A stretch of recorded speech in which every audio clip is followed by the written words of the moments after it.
You're listening to Into the Valley, a Phoenix Suns podcast, a part of the Brightside Podcast Network. Welcome, everybody, into the Valley. I am Ethan Shutt, joined by Philip Russell and Ryan Shutt. And happy Thanksgiving, everybody, for our U.S.-based listeners, probably listening to this Thanksgiving week. And for the rest of the world, happy World Cup week. We are glad that you are joining us here. We are recording in not the most normal of situations. Ryan has ventured north from Florida to spend Thanksgiving here with me. So he's recording out of a guest room. Philip is on dad duty, so if we're lucky, we might get some adorable baby noises coming throughout the recording. But at the end of the day, it's Thanksgiving week. It's all about family. So of course we're going to be spending it together, and we're glad we get to spend it with you all. Ryan, Philip, how are we doing on this Wednesday, Thanksgiving Eve, if you will? Can you be doing better? There's football on tomorrow all day. There is World Cup literally every day this week. The Suns have played a number of games in the month of November, heading into December, where we're doing all right. Things are going really well, and I get to be with my boys for the first time in quite some time. I got to watch some Phoenix Suns basketball with the entire cast of Into the Valley, a Phoenix Suns podcast, and it was a good time. It can't beat it. 'Tis the season. Okay, right. I have a question about tomorrow. And again, sorry for the baby noises and the pounding of a rattle on a How dare you standing apologize table. for your child? I was going to say, honestly, I need to know this. This is a very serious thing for tomorrow, since we're Thanksgiving together. When there is overlap between World Cup and NFL, what will be on the main television screen? Depends on the game. As Vikings fans, the Vikings game will take precedent. It is Vikings Patriots. That's the late game, though, right? I do believe it's a primetime game. Yeah. Okay, so well, I mean, they're all that way. I think the earliest one is Bills Lions at 11 a.m. or something early. Yeah, so that's First the one one. is early. But no, I think Vikings game will take precedent. World Cup will probably be on, but World Cup's wrapped up here by 3 o'clock Central. So the good news is we don't have to deal too much with that. Also, you got babies crying on Philip's end. You have dogs barking on Ryan and I's end. We've got the whole Shutt clan and new dogs here at the Shutt household. So we're just going to go ahead and get the apologies out of the way now. This is going to be a chaotic and hectic episode. Does anybody else have just anything in life they want to apologize? I feel like now it's the opportunity. Are there any other noise making? Are there any other noise making things, animals, dogs, babies that could pop up? I don't know. I want the record to reflect that my baby is very happy right now. So if there's noise made, at least in the next little bit, it will not be crying. Put some respect on Lydia's name. Lydia's great. The dogs, on the other hand, are acting like absolute morons, and we'll just have to live with that here, and that's okay. Gentlemen, it has been almost a week and a half since we recorded last, waiting for this Thanksgiving episode here. But because of that, we have 5 games to recap since we last talked. I don't want to drag that on too long, so I want to give just a quick hit on the games themselves, the scores, and I would just say the summaries, or maybe what stuck out to me in a pretty quick hitting way for those that might be listening who've not been able to keep up this last week. It's been a lot. And afterwards, open it up, kind of open the floor to you guys. Initial thoughts, notes from the games, whatever, like we typically do. Wanted to go ahead and start. Since the last recording, the Suns lost to the Miami Heat. That game included the Suns having a 13-point lead with 8 minutes to go before unfortunately dropping that one, I believe, by 1. I typed the same score, and ties aren't allowed in basketball. 113-112. Followed it up with a win against the Warriors, 130-119, holding off Steph Curry's 50 points and still winning by 11. Followed it up with another close, heartbreaking loss, losing to the Jazz 134-133 with some late game heroics by Lauri Markkanen and Jordan Clarkson with some just insane shot making at the end. Almost that a 50 book that game too. Don't forget. Well, I was going to say, so the Suns' largest lead in that game was 1. The Jazz's largest lead was 19. So that kind of gives an idea of the game script there. Next was the Knicks, where the Suns won 116-95. Possibly the most team win of the year. Maybe some notes on that later. and then wrapped it up with beating the Lakers 115-105. And we'll probably talk a little bit about that. It's the most recent one on the brain. But overall, Suns go 3-2 through a reasonably tough stretch, given that the Jazz decided to be good. And so 3-2, I'm not too upset. I do hate the way some of the games ended. You hate losing 2 games by 1 point, especially one where you probably should have lost, but you still hate losing on a shot like that. And then the Heat game where you should have taken care of business and let it slip late. So it was a weird mix of games. I don't feel like we saw a consistent Suns team every single game over the last week and a half. But Brian, I'll open it up to you first. Kind of what are your first thoughts that you took away from this last week and a half of Suns hoops? I feel like we just don't have an identity at the moment fully. Obviously, Booker is playing at an elite level, hitting some career highs. Outside of that, though, I feel like on any given night, a different Phoenix Suns team is going to show up. To your point, the Knicks win was probably the most cohesive team win. Some nights it's Booker hero ball. Some nights we've got McHale rising to the challenge. I feel like we don't have a solid full identity top to bottom of what this team is. And that's okay given all the things that this team is enduring right now. So I'm not too worried about it. I feel good about the week, all things considered. We beat, in my opinion, a very good Warriors team. I have some things to say on the Heat and the Jazz game later in those one possession games. I think we've got some bigger issues that are playing into that a little bit.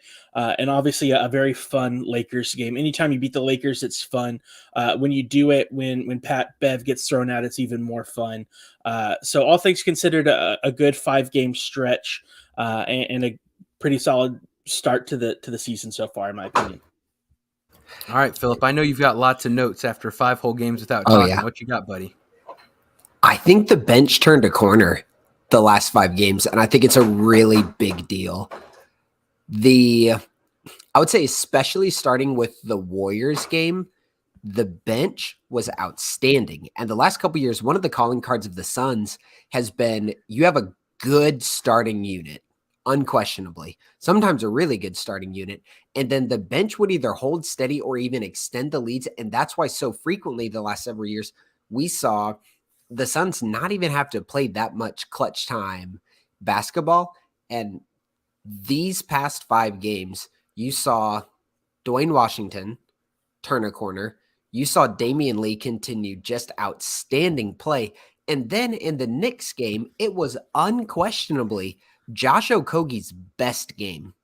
He was good enough on the offensive end. And it was kind of funny. He messed himself up at the end of the game.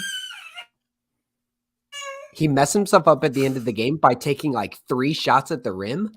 And his percentages came down from that because he missed all 3. But he was really good throughout the course of that game. So I think the bench has turned a corner. And I think that bodes extremely well for the Suns moving forward.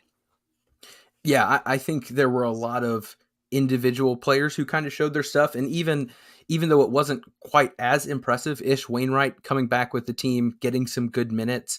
I know he was, I don't remember if it was last night. I think it might have been last night. He ended up leading the team in plus minus in his 12 or 13 minutes that he was out there. He was a part of that stretch where the Suns kind of put it out of reach for the Lakers. So there were lots of guys who definitely stepped up. All the while, again, still no Chris Paul, still no Landry Shamet, which has been a very long absence for a concussion. Just worth noting. I don't know much about what's going on, but they still did both surprising. practice today for what it's worth. I don't know if you guys saw the reports, but yeah, Monty said today's practice was probably a 5 or 6 out of 10 from a difficulty standpoint, but both CP and Shamet were active participants in practice. So some positive things there for sure. Yeah, I'm looking forward to getting the crew back together. I think Cam Johnson obviously is going to be a longer break, waiting for him to recover. Everything that's come out said that surgery went well, but we shall see on Shamet and Paul. Philip, what you got? I have a question. So Campaign's playing really well right now, and I got to eat that because I've been saying I think the Suns are limited if Campaign is a focal point of the team.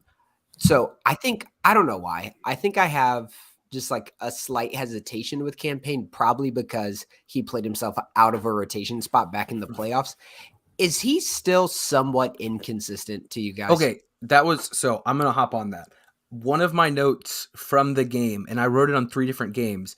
He is what this is really nerdy. I don't know if this is personality testing or I heard someone say it in Dungeons and Dragons once. I would call him a chaotic good. Like, I think he was a net that's Dungeons positive. and Dragons. That is right. not Myers-Briggs. That Yeah, is sure. Dungeons and Dragons. I mean, I'm an intellectual man. He was a net positive over the 5 games. And if you do a quick glance at the box score, you're like, oh, that's solid. If you look at his efficiency, if you look at his turnovers to assist ratios, he is polarizing from night in to night out. Like, he had a net positive week, but he had some horrible stretches in 3 of those 5 games and was able to have some good stretches to kind of balance it out. But no, that was one of my big notes for the week, Philip, was he did well, but he was not consistent. I don't want to get into my high of the week. I did a full breakdown of what Campaign has looked like as a starter for my high of the week this week. I think, yes, from an efficiency standpoint, there are some questions there. But if you're looking at a night in, night out box score and assisted turnover ratio, especially compared to what Chris Paul's numbers have looked like as a starter so far to start the season, Campaign is doing really well. And again, I don't want to jump ahead to my high of the week, but I did the numbers all afternoon today because I was curious kind of where he's stacking up. And it's super encouraging, especially as a starter on a potential playoff team. It's there. But yes, I think from the eye test and even maybe from some of those efficiency numbers, as you guys alluded to, maybe not like an ideal starting point guard, obviously, but he's doing what he needs to do right now. The turnover, his efficiency shooting doesn't concern me as much because I kind of come to expect that. The turnover numbers are what spiked this week. And I saw it on the video, and then it checked out coming back because you see like 21 points, 9 assists. You're like, that's great. And then you realize there were 6 turnovers in there. I think that's just a guy having to manage an increased usage rate while also being in an offense that requires you to handle a lot. So we won't keep going on that one, Ryan. I know you've got more to say later on, but anything else, maybe stuff you've got that you want to share before we get into our high low? And just so you know, I know we've got 5 games to pick and choose from. I thought the Knicks game, I don't have much more to say about it later on, but I thought the Knicks game was a good one, just as a general, like, high tides lift all boats or whatever crap saying that is, right? Like, everyone did well. We had 6 players in double figures, and I think Okogie was at 7. That's going off memory. I could be completely wrong. I think we had 6 in double figures and 1 at 7. Everyone did well without any one person really going off. If memory serves, again, I think our 2-point field goal percentage was somewhere in the mid 40s. Our 3-point percentage was in the low 40s. It was one of those things. We didn't have something just out of the ordinary in terms of shooting on any side of the offense. Yet defensively, you hold them to under 100. Lots of guys get on the action. I loved that game. It's not going to be the one that everyone kind of writes about and gets excited about, maybe like the Jazz game or even the Heat game in terms of big storylines. But I liked the Knicks game a lot. Heat game frustrated me. Jazz game was phenomenal. Like, in terms of just as a viewer, I hate the loss, but goodness, what a fun game, a fun ending. Just stinks to be on the losing side. Do you guys have uniforms on the docket to talk about later this episode? No, but I'm more than happy to get in on it now. Okay, then yes, I do have things to talk about right now. Go ahead, Ryan. Go for it. Oh, nope, you're good. The back-to-back games against the Warriors and then against the Jazz, where the Suns are in their turquoise, and then the Dubs have that. It's Ethan said last night we were hanging out. He said they're clean unless they untuck them, and then the Jazz with their throwback. Those 2 sets of uniforms, that was sick. So this might not be the content you're exactly looking for, recapping games. Maybe but those uniforms were dope.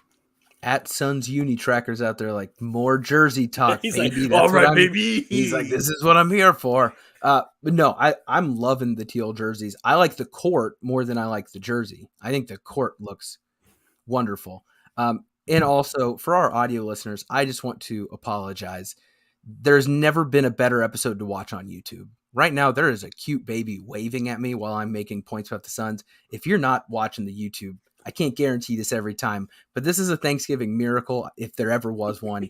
what a great day to be talking Phoenix Suns with us three and a baby.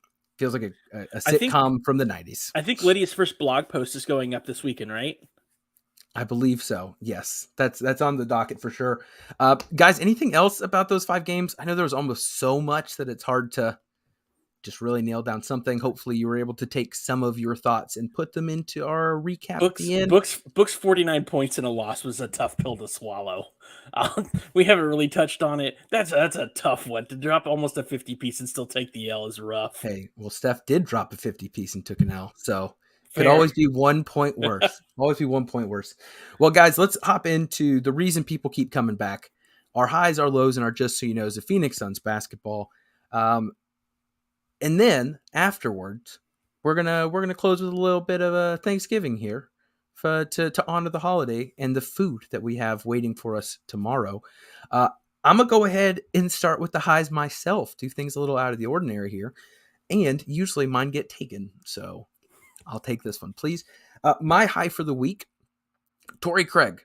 I think there's a lot of facets about Torrey Craig that I could talk about. I wanted to nail it down to one. In a 5-game stretch, Torrey Craig shot 11 of 22 from 3. And it wasn't that he was hitting them. It was the way he was shooting them and the confidence in which he looked shooting them. We've talked this whole time, the new starting lineup, there's a stopping point in the 0.5 offense in many ways when it comes to the abilities that are lacking in the drop-off from Cam to Torrey. And Torrey, I don't know if the homie is Larry Bird in it, showing up to the gym in the morning until he hits 100 straight 3-pointers. But man, he was shooting with confidence. It looked consistent.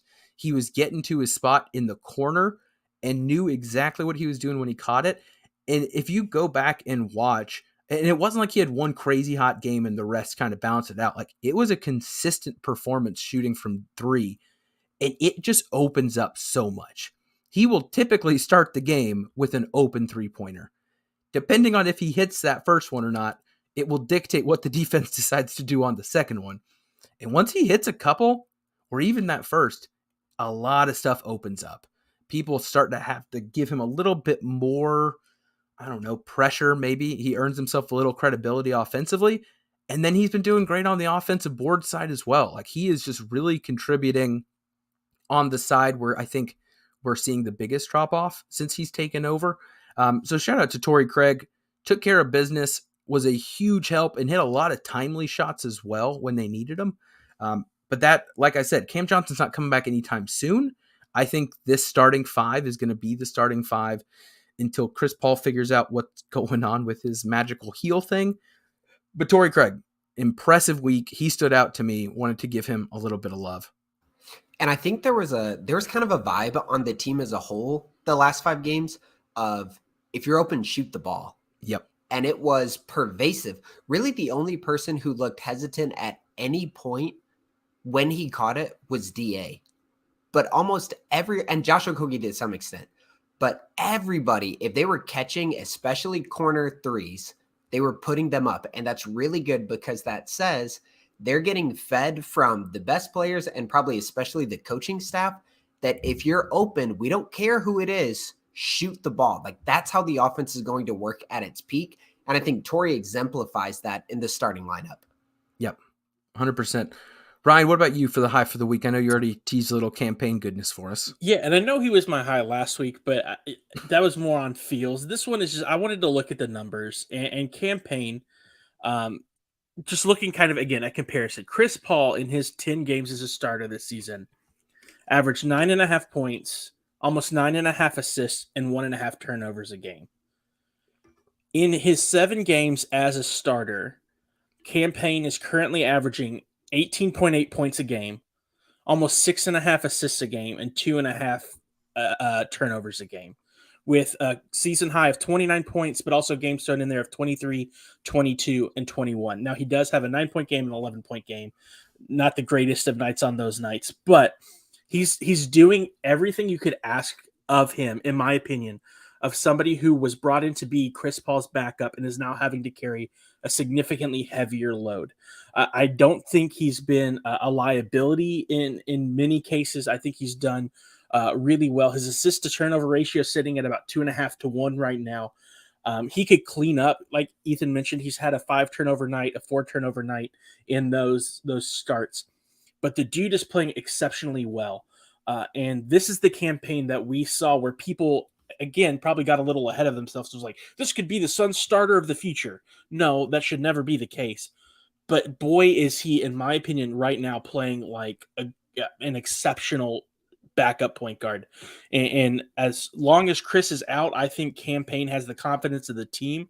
He's a great energy guy. He's a spark guy. He's been hitting some big shots when needed. And I just want to sing his praises because last year I felt like we dunked on him a lot, and rightfully so, because he was so hit or miss. But he has been nothing but consistent, at least from, to y'all's earlier point, a box score perspective, since he took over as starting point guard in Chris's absence. So that has been my high, and I hope he continues it moving forward for as long as he's needed. All right, Philip and baby, high for the week. I loved the bench offense against the Knicks. It was great. And if you want to exemplify it, go watch the first possession of the second quarter. There was a pick and roll, and then the ball just whips around the perimeter. That's great. If there's a kind of offensive continuity to the second unit where they're running real sets and then have the confidence to attack off the ball swinging, then the second unit is going to be really difficult to guard when guys like Damian Lee are shooting so well, when hopefully eventually Cam Payne gets back out there and is still driving okay, but then his catch and shoot threes are really good. And then, man, Dwayne, he came in, what game was it where he popped off? It was 2 nights ago. Yeah, it was the Knicks. I mean, right? last night as well, he played really well against the Lakers. Games. I think it was 2 games ago. The Knicks game where he just started going off. But anyways, so he's popped off. But then against the Knicks and then against the Lakers, there was one possession in particular. I think he's getting more comfortable, not just shooting the ball against opposing defenses, but playing within the Suns set. He threw basically a no-look lob over a defender right to DA. This is against the Lakers because he just knew DA was going to be there and he knew DA was going to be open on that. He's getting not only good stats, but he's getting comfortable within the flow of the offense. And I've already mentioned Josh Okogie had his best offensive game. And he looked good within the flow of the offense. Like if that's the case, then that's, again, I said it earlier, that's fantastic.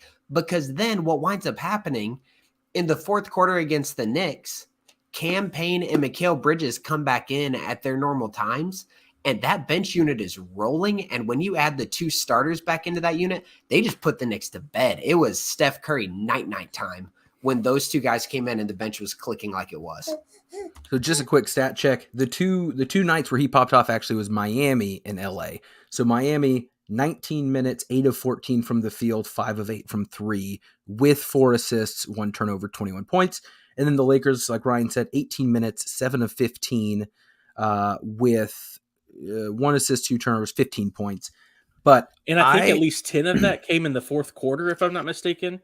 He plays very similarly offensively. That was a lot of LYs in a row, to Booker, in my opinion. The way he's kind of snaking towards the rim when he needs to, but also is very clearly getting to his spots for the long twos, fine shooting contested if need be. Defensively, though, are we still worried about him ever getting like significant minutes? Because up until this week, I don't know if he had hit double-digit minutes more than 1 or 2 times. He did it all week, this last week and a half. After putting up 7 minutes against Orlando, he jumped in that Miami game to 19 and didn't hit under 13. Seems like a good spark plug, but people on Twitter I've seen seem to be calling for him to have like a legitimate role within the bench unit. I'm just not 100% sure that works unless you have Okogie out there kind of covering for him. What are your thoughts on that one, guys? Because defensively, he just doesn't seem to have it quite yet. He's a work in progress for sure. I think like a lot of the Suns guards on ball, they're fine. If it's just someone trying to get a straight line drive off on Dwayne, I think he does a good job getting his chest in the way because he's pretty quick. Team defense wise, I think he needs some work. But again, I'm happy with what Campaign's doing. If you go back and watch the Jazz game, Dwayne was better defensively against the Jazz than Campaign was. So, like, he's going to have flashes, and hopefully he progresses well defensively, just like so many of the other Suns guards have. Yeah. And that could be something, too, that is improved as he gets more familiar with the communication style of the guys on the floor, as he's working with who's going to cover who. That could be something that just comes along if he naturally picks up more minutes. It seems like Lydia might agree from the stretching and arm racing I'm seeing. No, but when you guys were still over at my house last night, there was one time when Dwayne and Josh just didn't talk and they both jumped at the ball and they let a wide open layup. And that exemplifies what you're saying, Ryan. Yeah. No, I agree. I think it's good, though, to see this early in the season, these things happening, rather than trying to figure this out halfway through or after a January 15th deadline where who knows who is where, you know what I mean? I'm all for it. In terms of our lows, we're trying to not get too down in the dumps here, but Philip, what do you got for your low this week? So I'm just going to stick on the defense because I think there were lots of games with untimely defensive lapses. And unfortunately, several of them came from our guys Campaign and Devin Booker. So at the start of the Heat game, their shooters got loose and started, I think I wrote down 7 of 8 from 3, and a lot of them were really good looks. The Suns did a good job against Duncan Robinson, but that was pretty much it. At the start of the Dubs game, Book left Curry, wide open for basically a corner 3. And that's an easy first look for a guy like Curry. At the start of the Jazz game, Campaign just getting cooked. Yeah. And then it wasn't at the start of the Knicks game, but near the end of the first half, the starters are in and the Knicks got 2 easy looks in transition. And it's just like you're about to put games away or you're trying to make it difficult for teams to get in the flow of their offense. Like that's when the Suns need to be locking it down defensively because they were a good close of a quarter or a half away from the Knicks of blowing it open really early. No, I agree. I think the Miami one was incredibly frustrating. I think you hit on the Warriors one, which I had written down. They made it too easy for Steph to go off. That's one of those guys you can't give him the opportunity to gain that extra confidence. And yeah, I mean, I think the first two of his first 3 were completely uncontested. You just can't have that. But no, I agree with you, Ryan. What about you for the low this week? I'll work mine from kind of big picture down to a more finite point. Mine is free throw shooting, just free throw shooting for the Suns in general. If you're looking at league averages, most teams on average are averaging 25 free throws a game so far through about 17 games of the season. The Suns are only averaging 20 a game. If you look at November, we have 3 games where we only attempted single-digit free throws, including a 9 free throw game, a 4 free throw game, and a 5 free throw game, being the Lakers game last night. That to me is wild. The fact that we can have 3 games in a month where we attempt less than 10 free throws. To pull that down even closer on a more tangible scale, then DeAndre Ayton specifically is going through, and I think we mentioned this last week, a free throw problem.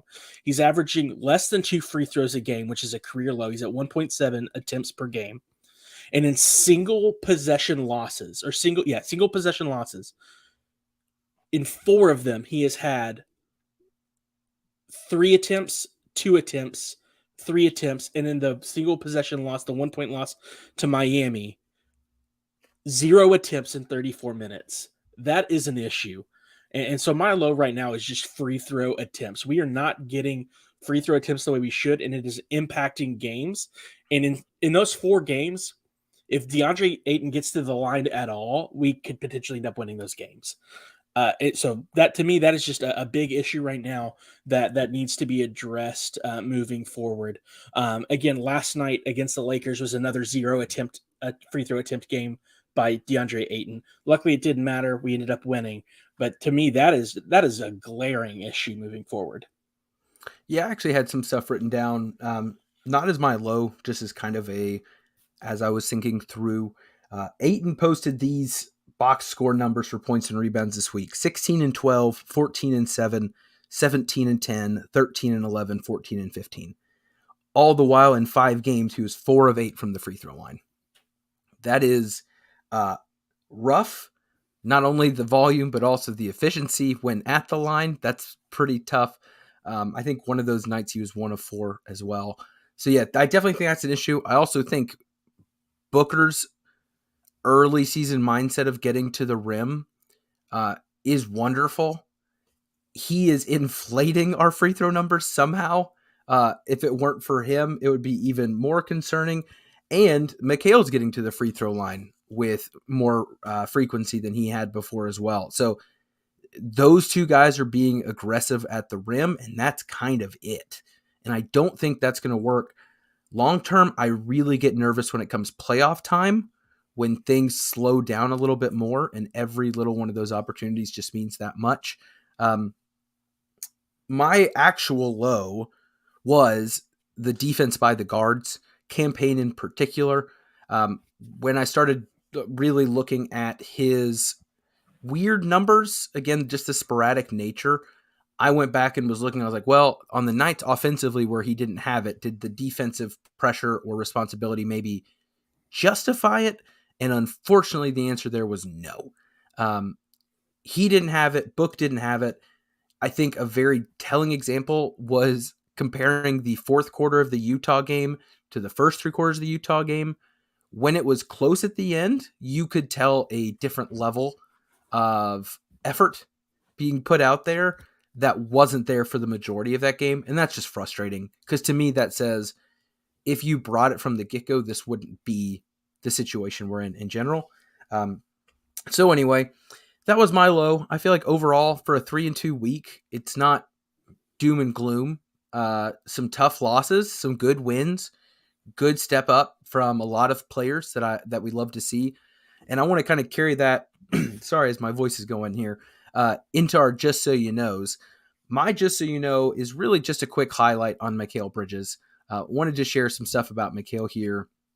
Mikal's currently averaging 16.3 points a game, just over 2 points higher than his career high in a season. And what's interesting about that is he is doing that shooting less threes per game than he was last year. It's the efficiency that's making the move. He's hitting 47% from 3. Now, here's one number that I am a little more concerned about, and I think it might be something that wasn't discussed around the Cam Johnson injury. Mikal's averaging 37 minutes a game. That is a lot of minutes a game, and a good bit higher than his career high. That's a lot to put on him, while he's also doing more offensively than he has been, and defensively is still getting the same assignments. He's currently on a career high pace in points, rebounds, assists, and blocks. Again, while shooting lights out from 3, and in my opinion, the confidence is increasing as the stats increase. My question to you all, and maybe the listeners, is what are the Suns going to do to take advantage of that? His attempts per game are near identical, but with less threes, so he is getting to the rim a little bit more. His free throws have increased. Do we think he is showing enough to maybe have us reconsider what his offensive ceiling might be? I think he was one of, if not the catalyst in 2, if not 3 of our wins this season offensively. Even just, I know this week there was one night him and Book had 25, but he was kind of the one that kept things going when they really needed the spark plug. It's just been encouraging for me to see. That said, he's averaging 16 points a game. I feel like it could be higher. And I don't know if that's running the offense through him more, whether that's him being the initiator or looking for him more. I don't know. I feel like we just need to be taking advantage of a guy who's playing with crazy confidence, shooting the ball well, and getting to the rim at will. What do we got to do to see more of those 20-point games and less of those, he's kind of just not there tonight? You know what I mean? He seems to have it at a level that I've not seen before. So, Philip, I'll start with you. Do you think the Suns need to be doing more to take advantage of kind of the hot streak that Mikal is on right now? I don't think there's anything necessarily that they need to do. I think it's empowering him within the flow of the offense to continue getting his. And then when the second unit is on the floor, that's when you start running pick and rolls for him. That's when he starts setting the pick and rolling to kind of flip around and kind of mess with the way the offense normally runs. So with that first unit, keep it steady and just empower him to do what he's been doing. And then with the second unit, that's when you might feature him a little bit more. Gotcha. Yeah, I think to your point, Ethan, he's already playing more minutes a game than he has. I don't know what more the Suns can do for him, to Philip's point, other than give him that freedom to be the guy when he's on there, especially with the second unit. But I think he has every opportunity to be that right now. It'll just be on him to be more assertive in that role, I think.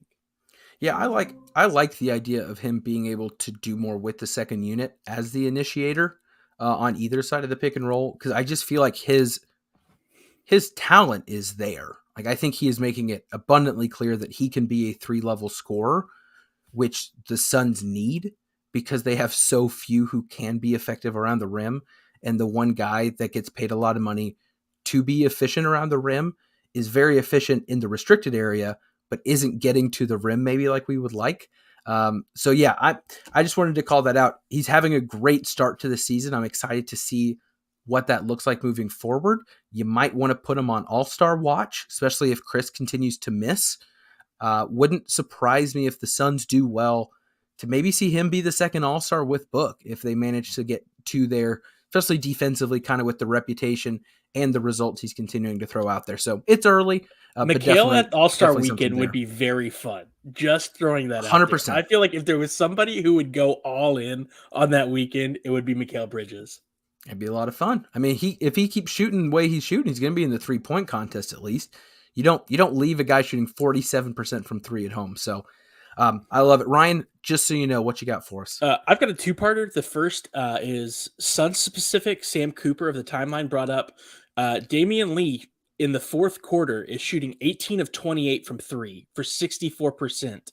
And I just thought that was noteworthy and hopefully continues. That is an incredible number for fourth quarter 3-point shooting. The second, just so you know, is Patrick Beverley is a clown and has proved himself to be a pattern of misbehavior in games like this.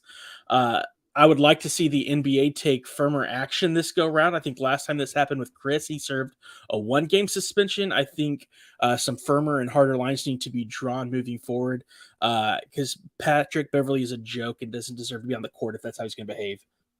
0 points, 1 ejection. Nice showing, P-Bev. And Philip, you're just so you know. I need to channel my best Ryan Gosling circa 2004 to Suns fans. Suns fans, what do you want from DeAndre Ayton? These past 5 games, he was getting slandered online after posting basically 15 points, 11 rebounds, Basically double with a 3.5 assists on a 2-to-1 turnover ratio on 62.5% from the field. All the while, campaigns popping off, Mikal Bridges is popping off, Devin Booker is popping off. All 3 of those guys averaging above their season averages. What do you want? He's sound against other bigs. Against Bam Adebayo, he's great. Against Jokic, he's solid. He's strong. He takes on challenges. Against Joel Embiid, he was really good, and his teammates fouled a lot. What do you want from DA? Not all these guys are going to be 17 to 20-point scorers a game. DA is playing near perfectly in the style of offense that the Suns play. If you say you want him to get a few more free throws a game, sure. If you say you want him to dunk more, sure. But he's passing so well right now, and he's passing so well off offensive rebounds. Like, he is playing fine. If you're freaking out about DA, shut up. I'm done. Give me free throws, baby. But if that's okay, I'm not done. I lied. If that's your big complaint, it's not that big of a deal with the way the Suns are playing. Like, they're playing well despite that. And if you want to play a silly game of like, if DA shoots 2 more free throws, they win against the Heat or the Jazz. That's not how anything works. Give me the free throws. I like a good Philip versus Ryan, where Ryan comes with I like saying what I want to say, and Philip comes with,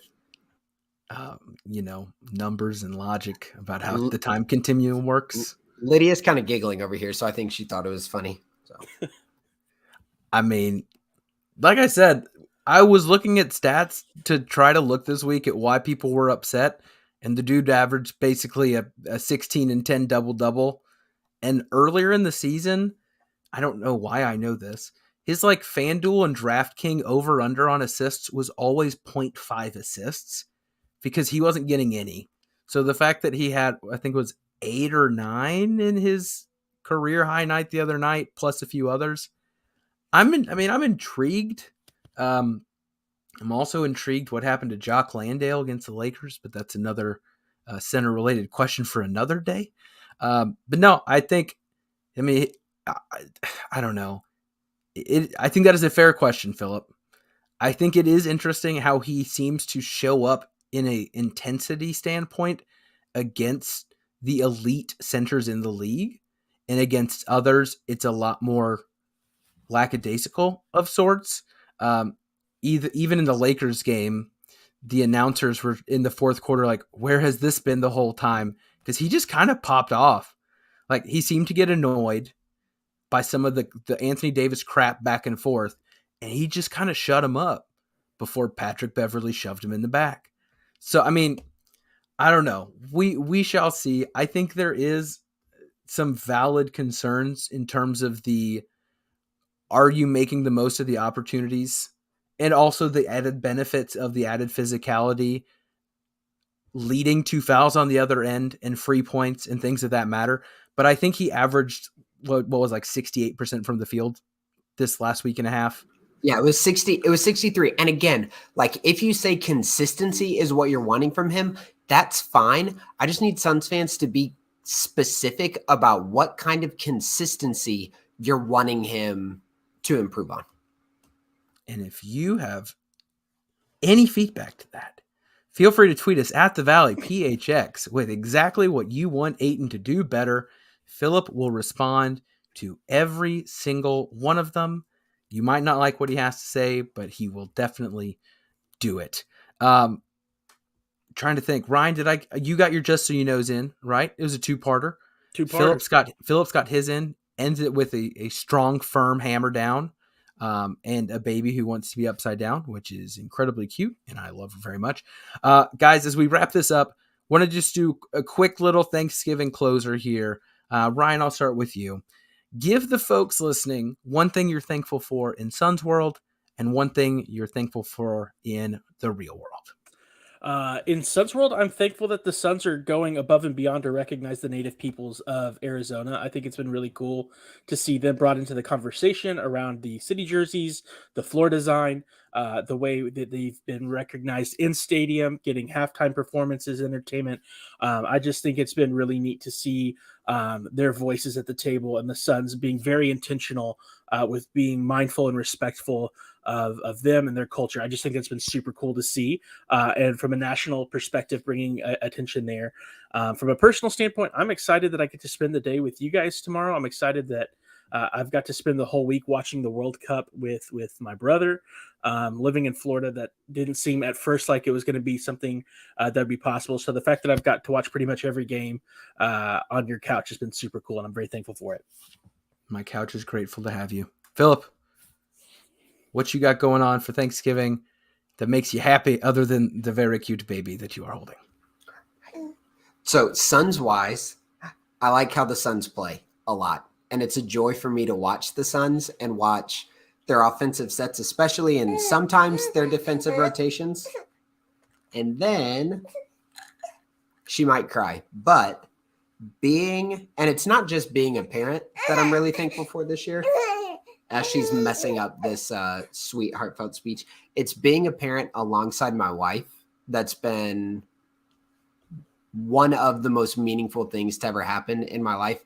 Watching someone I love take care of someone else I love has been an absolute joy. And I'm very thankful to watch my wife be a mother and then be a dad alongside her. Well, I honestly Top don't that, have Ethan. what I said top that, Ethan. I mean, I can't really, unless I was gonna like tell you guys that Brooke and I were expecting, but that's not happening. That's not happening. Not yet. Not yet. But not right now. That would be a funny way to break the news, though. Don't tell anyone and just be like, "Oh, have you not listened to our podcast?"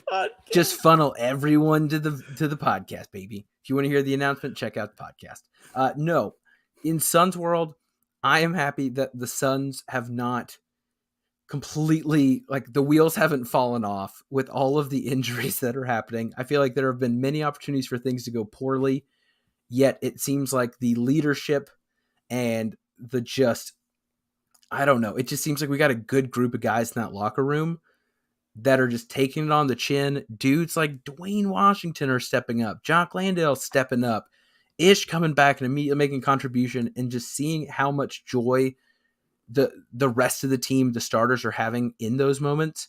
I appreciate cheering for a likable team. And I know not the whole NBA world may love Booker or others, but I think it's a likable team who genuinely likes each other, and I enjoy getting to cheer for that. In non-Suns world, y'all both have kind of already hit it for me, but like, I am so excited for Thanksgiving tomorrow, you guys coming over, the family coming in from Florida, Ryan being here. I am pumped to have Lydia's first Thanksgiving at my house. No pressure. If I mess up her first Thanksgiving Day turkey, I will be very upset with myself. I do not care about any of the adults, just that baby. But I'm pumped. I'm so happy to have the friends and family that I do. And for everyone listening who is celebrating Thanksgiving, I hope you have a wonderful time. And I hope you enjoy the World Cup and football and all the wonderful things going on. And I'm also thankful for the mute button, because I don't have to go edit out a crying baby, because Philip has a mute button, and I am thankful for that as well. Thank you also to the Brightside Podcast Network, Dave King, Suns Twitter, all the good stuff that goes on in our lives and in our sons' lives. Gentlemen, anything you need to add before we come to a close? Let's see if Philip can unmute just in time. Go, Sun. And Ryan? Go Mike White, starting for the Jets. Go Tops. I set you up for a happy Thanksgiving and you ruined it. On behalf of Philip and Ryan, I am Ethan Shutt. Happy Thanksgiving. This is Into the Valley, Phoenix Suns podcast. We out.